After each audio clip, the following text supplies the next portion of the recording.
Welcome to the Forward Miami Show. I am your host, Damian Pardo. If you don't know what Forward Miami does, we're a nonprofit here in the local community, and we work on issues of diversity and inclusion, and we always try to bring our diverse community together. We say that if Miami or South Florida is a salad, we try to be the salad bowl. We're also the producers of the Cuba Ocho Festival. Cuba Ocho is this Sunday, not to be missed, because it will be spectacular, starting at 11 in the morning and it ends at 10 o'clock at night. Our kickoff is Saturday, the 19th, this coming Saturday at Cuba Ocho, and it begins at 8 p.m. You cannot miss it because that's going to be a wild ride starting Saturday night. I have the immense pleasure of having Yeney Fariñas-Ramos with me here today. She is the vice president of Cuba Ocho. And if you've never been to Cuba Ocho Museum and Performing Arts Center, it's right there in the heart of Little Havana, and everything happens around it. So it's a great place to go. It really represents our communities incredibly well. And everyone that goes has a good time. So I'm thrilled that you could be here with us, for the time that we have.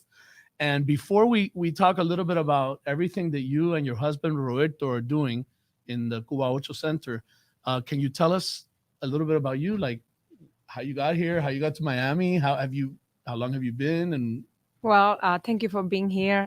For allowing me to be with you. I always have a pleasure to be surrounded by people like you, Damian. You become my friend. Like day number one, you opened this festival, and I'm very glad you welcome me the way you are and the way you did. I'm sorry. thank you. My English No, is not very good no, looking. Spanglish is spoken here, so Oh, okay. you can, Bueno, muchas gracias, Damián. Yo te quiero come como un gran amigo y te doy mucho me has dado la oportunidad de acompañar a Gay A Festival along all these years, and for me it's a pleasure, it's an honor. And yes, I came to Miami around 2000. Was the year of the new century, and I've been in Miami for more than 20 years. wow. Yes, and it's been for me an honor to represent Cuba Ocho together with my husband Roberto Ramos. Cuba Ocho became alive like 14 years ago in Little Havana. He had this great idea of to bring his artwork, his paintings. He's an art collector. He's been collecting art since he was 17 years old, and he had an art gallery before. So the idea was to bring an art gallery to Little Havana. Along the way, this art gallery became a museum and a performing arts center that welcomes all artists. So it's like we call it where the arts unite. So it's a Cuban place for our community, and where else better than in the heart of Little Havana. Mm-hmm. So these 14 years we've been growing, we've been um, creating and forming our place, shaping our place. And now it's a fantastic place. You name it. We have musicians, we have live music, we have art shows, we have fashion shows. Now I opened a new club called Cigar Ella or Cigar Ella. Yeah. It's a club. It's a network club for women who likes to smoke, who like to smoke cigar. Even though if they don't know how to smoke cigar, I can teach them how to do it. And it's more like to get together to have some chat. When women get together, we empower ourselves. So that's the idea, because I have been smoking around men for 10 years. And for me, this is the best, the best secret that men were keeping us away from us. Because smoking a cigar gives you pleasure, relax you. And it's not only for men, it can be also for women. Explain that a little bit, like the difference between men smoking cigar and women smoking cigar. It's a Because little when you bit, talk about it, it sounds so intimate and special. Like, that when it's among women, it's a different thing.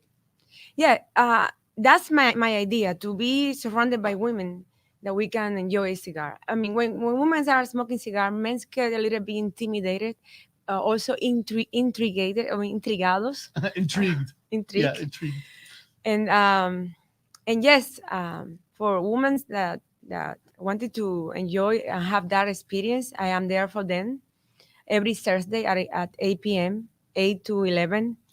That Every night, Thursday every from 8 to Thursday, 11, every week. yeah, every week. Oh, that's great. And that day, we also have a social place where people come to dance salsa, bachata, so all these. And it's called Cigarella. Cigarella? Yeah, my network club is Yeah. called Cigarella. Cigarella. Cigarella. Cigarella. That's great.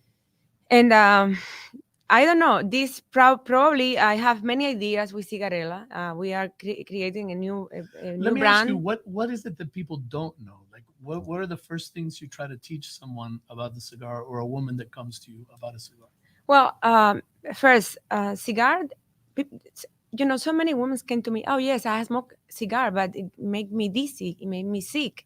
And I said, well, that's because you don't know how to smoke, and then that's the way you have to learn how to smoke cigar. You can I didn't know that. you cannot Right. inhale it onto the lungs, so you have to let it onto your throat and let it go. The chemistry of the leaf of the cigar, because cigars are very organic, completely organic. It's a microscopic plant Mhm. that absorbs the microbiota around, so they cannot use pesticides on this plant. So that's why it's very organic. But the chemistry in the leaf uh, acts in your body in the same way as you are taking relax. Relax your It body. relaxes you. Yes, and I'm already feeling relaxed. I did a course of cigar sommelier, and my teacher told me once, because I also did the wine sommelier, and he was also my teacher. And he said to me, when you drink wine, you speak to God, but when you smoke cigar, you understand God. And it's true. It's true, because the best ideas came when you are smoking cigar. A lot of Yeah. people have said that. A lot of people Yeah, have you said that. relax. You're not making. I mean, I don't think Mhm. this is like a drug, Right. but it acts in your body like a drug. But no, very suave. I like Soft. soft. Yeah. Yeah. Oh, that's beautiful. That's really great. No, yeah, yeah, and there are so many things about cigars. Like, for example, there are 359 steps since the seed until you get the cigar in your hand.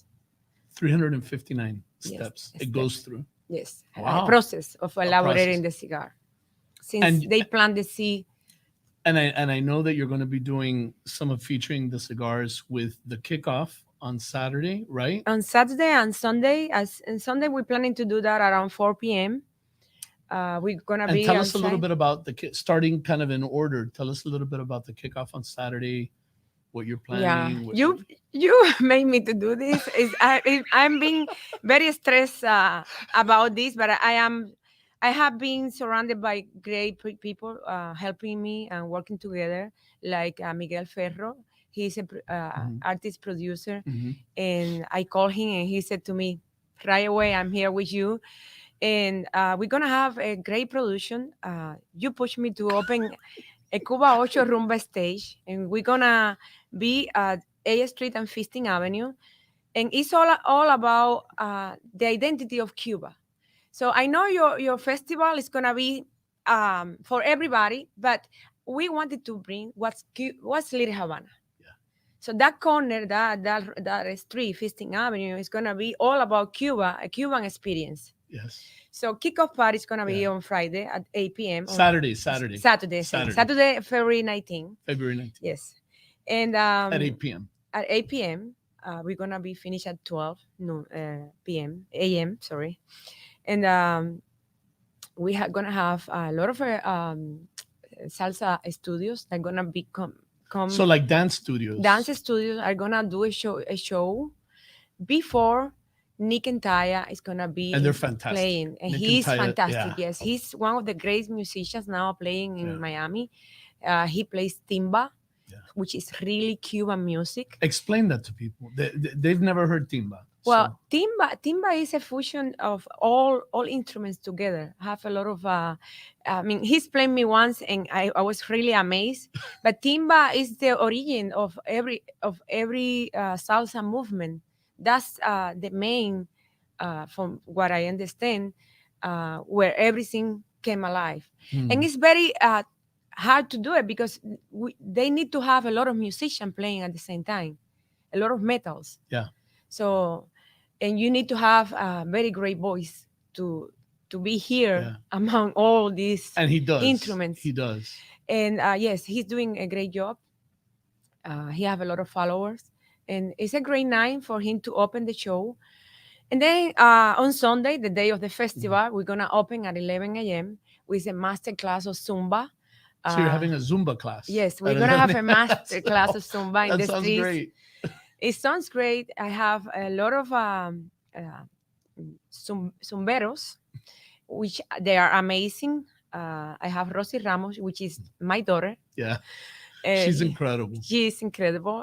Rosy, she studied musical theater in Boston Conservatory in Berkeley, but she's been I don't know, she's been guiding through the Zumba war, and she love it, and she have a lot of followers.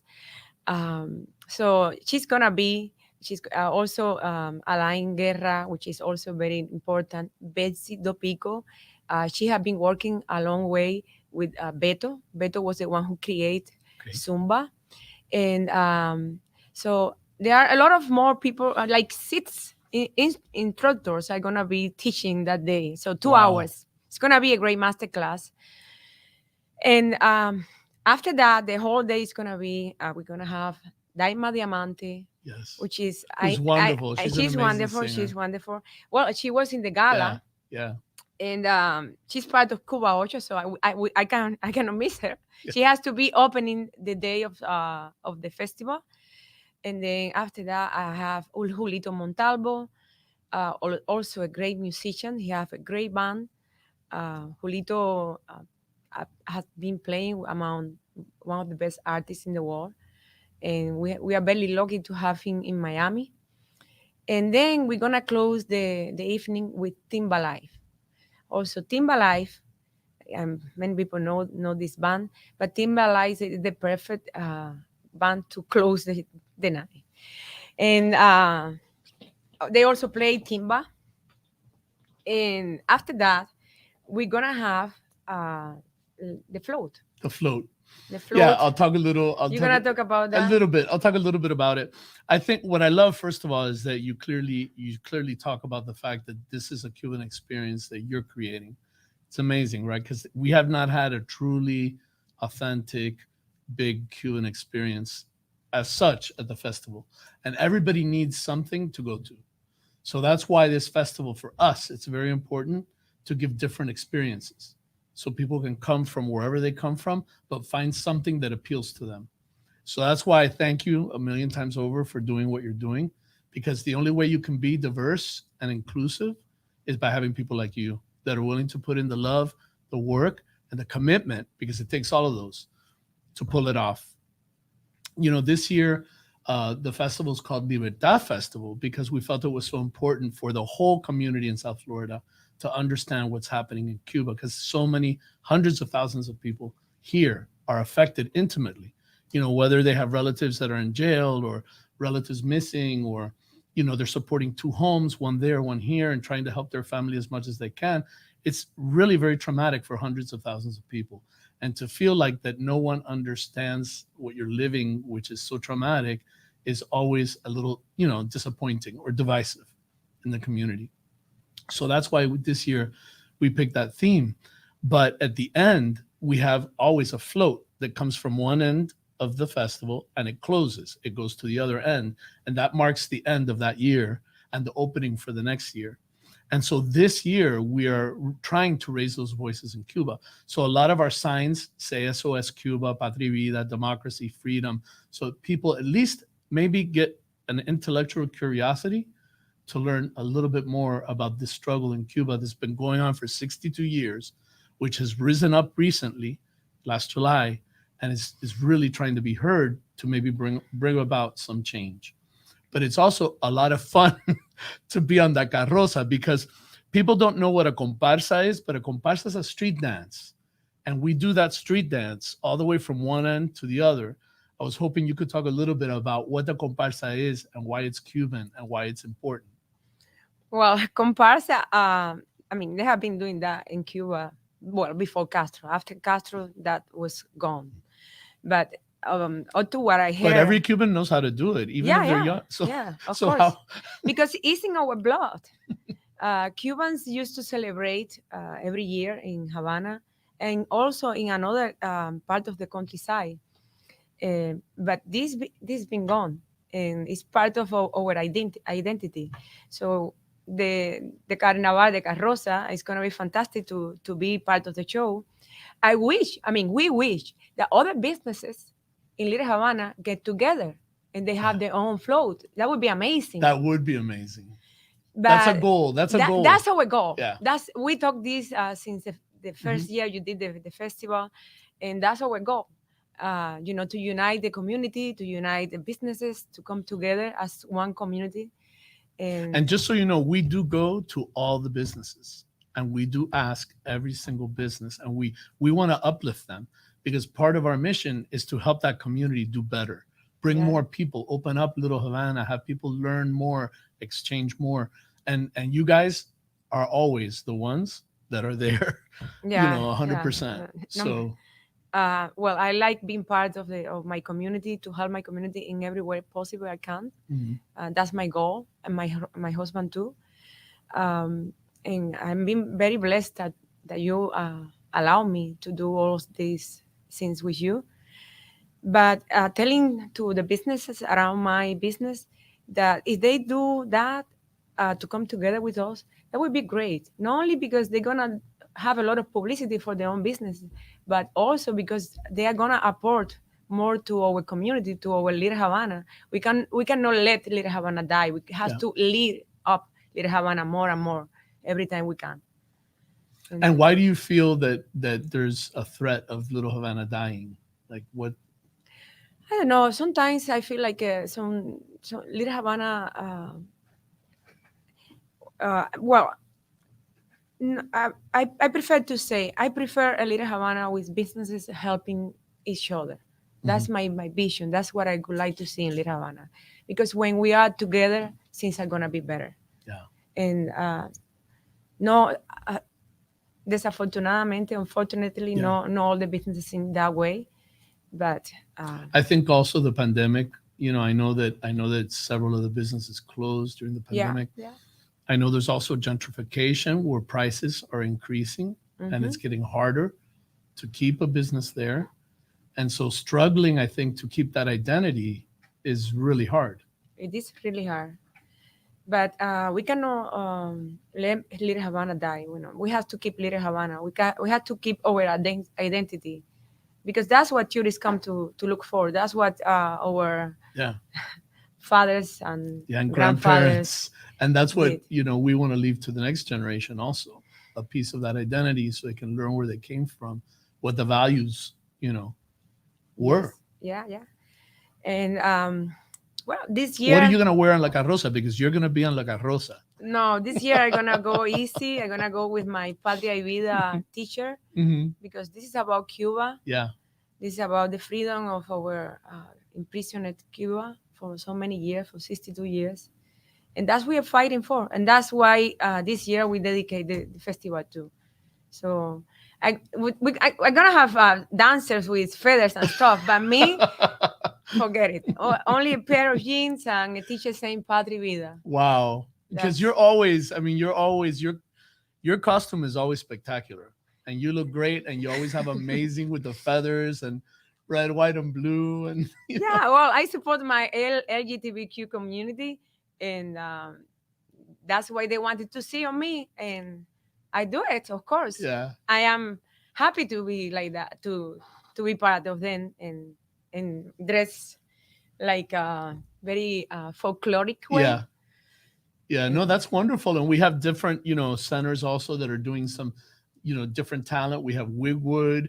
We have another stage that's called the Huepa stage, and they have drag performances there. We have Girl Central. We have the two main stages, which are broad centers of attraction for everyone.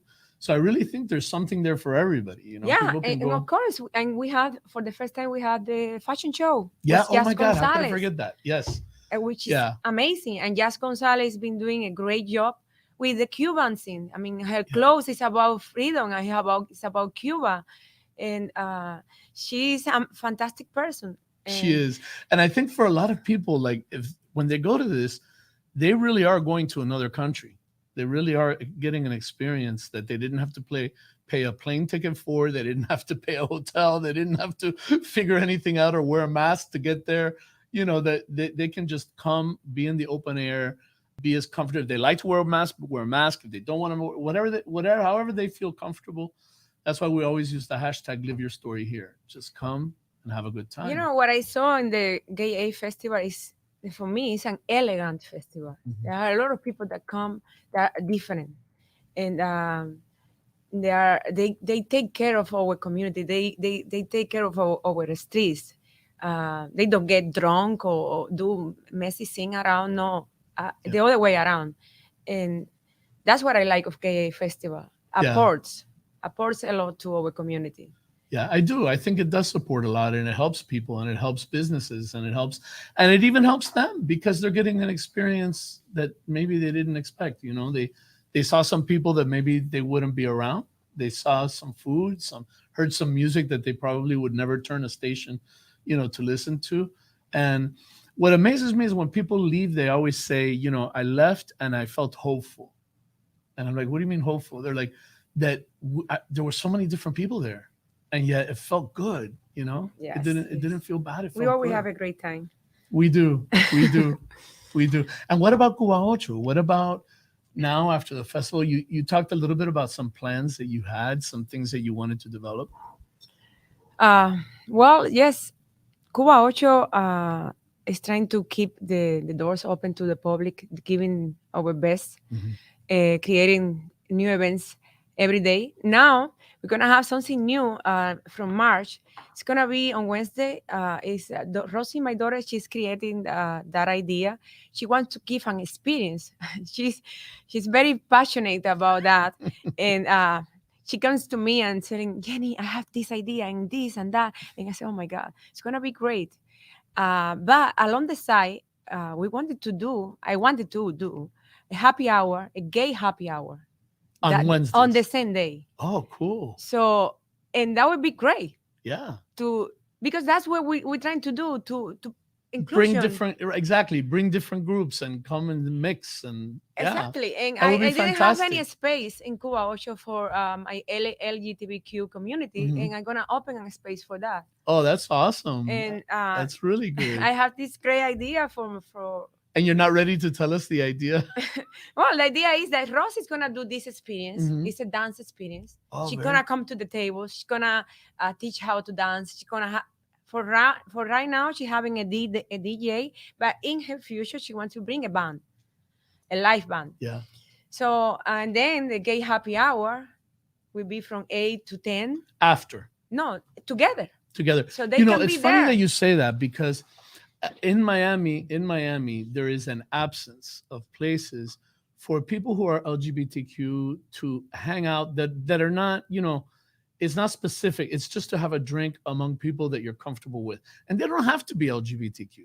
It could just be people that are open because I don't think people understand that for LGBTQ people, when they go into some places, they're still looked at in a very strange way or they're discouraged. Nobody wants to spend money somewhere and feel like you're not wanted. So that's why you had a lot of bars that formed that were only for LGBTQ because they were safe spaces. But if you create a safe space and you invite people in that's in Miami, because we don't have that many, gay bars are gone in Miami. There's maybe one or two left, Azúcar and Twist on the beach. The rest are all closed. So I think that's a great idea. But the idea is to create a place where everybody can come together, Mhm. where they can feel they can feel comfortable. Yeah, comfortable. Yeah. And the other people too. Well, my place, is a Cuban Art Museum. Yeah. And the story behind the museum is fantastic. It's my husband's story. And it's a quiet place where people can be together. Yeah. And that's the idea. Let's see how it happens. But how did, I know Roberto brought a lot of the art from Cuba, some of it, or that whole story. But how did all those pieces come together? Because it must have been hard. I mean, I look at a mom and pop shop like you guys. You're a mom and pop business there on the street. And it's hard to make ends meet. It's hard to pay those bills. And you guys have been there now how long? 14 years. We opened in 14 years. 2000, That's an incredibly 2007. successful, business, but it's always a battle. It's Yeah, always like right. a battle. And I think that we, meaning the citizens here, need to do a better job of supporting businesses like yours, because if not, we lose them. And I'm sorry, but TGI Fridays or whatever restaurant they're going to put there in its place that can afford very high rent amounts is never going to create the feelings that you guys Yeah. create. Well, we're trying to maintain our identity, hoping that the city help us in any way possible. When we opened 2007, it was very hard for us because we were only an art gallery. Real estate went down. We had to open the doors, and there was no one coming to the art gallery. We were bleeding, so we So have you were to. bleeding. Yes, we were bleeding because Yeah. the money ran out. First, we were 1 year open, trying to get all the city permits, or because the building was brand new, and my husband wanted to be in Little Havana. Little Havana at that time was dead. There was Yeah. There no was one there. nothing. There was Right. nothing there. The other way around, the police came to scare us, saying you have to take care because you are in a city that is very dangerous right now. So along the way, all the business came along in like azúcar, like Yeah. beautiful business that are in Little Havana, and and then after 2 3 years, my husband, he's a visionary. He says we have to, um, ¿cómo se dice? Reinvent ourselves. Reinvent. Yes, Yeah. that's how the museum came along and the performing arts center came along. So we were a place where he said we're gonna have a place where we can unite the arts. We can have live music, we can have art for free, so the people can come and enjoy it. Cuban artworks, original Cuban artworks from the 1800s to the 1960s. Mhm. That's part of his collection of art. Mhm. And you were telling me how he started and how he collected all this art. Well, when he was 17 years old, he discovered in Cuba by a mistake, by an accident, because he was helping an old guy to move his belonging from one house to the other. And at the end of the day, this old guy gave him a painting as a recompense for Mhm. his help. Like compensation. Yes. And he was like, to his brother, let's sell this painting. He said this artist is famous. Mhm. So when they tried to find information about the Mhm. artist, and they realized that these artists and many others were erased by the Cuban system because they were part of the old bourgeoisie, or because they left Cuba in the 1960s. What do you mean erased by the Cuban system? There was no reference to They the. were no reference. They were erased. The books were burned. The paintings were removed from the walls of the museums. They didn't talk about these artists on the schools, so they erased them completely Oh my from the God! Wow. history of Cuba. So he saw like a passion. He said, "Oh, I have to recover this piece of history that had been erased," and he had been dedicating his life to do that. He escaped. He went to prison many times. One of the times he went to prison in Cuba was when the dollars were not allowed, and The in Cuba, dollars weren't the U.S. the dollar. U.S. dollar, and he went to 1 year to prison because of that. Wow. And For what? For having? yes, because the police saw him with $1, and they put him in prison. Another reason was when they considered that people were doing money or illegal money, and they put people to prison. They didn't tell them why they were in prison. After 6 months in prison, they knew that there was a new law. In Cuba, this crazy thing happens. So while he was in prison, he created a way to escape from Cuba in a small boat. And at that time, he already had 14 paintings that he collects. He saw that through collecting books, he can find the old Cuba that no one told him exists before. Wow. And through that books, he learned what happened before. And he started buying these artists. And he put in the roof of the boat these 14 paintings to come to USA. They were lost in the middle of the sea for 5 days. They were dying.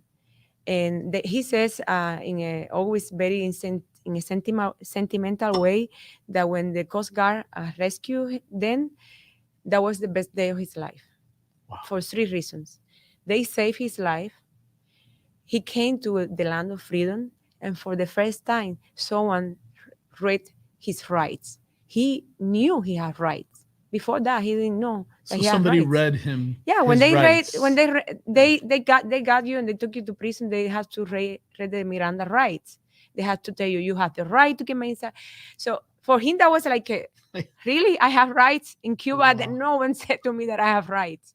They put me to prison, and I didn't know why I was in prison until 6 months later. So that way, he starts his life in United States of America, this great country that welcomed him and all his family. And he have a lot of history because things happens. And But he's always happy to give a tour, right? If somebody goes yeah, there, yes, he's of course. because I always see him talking to people and walking them around. Yes, You know? yes. We have in the museum we do tours through the art collection.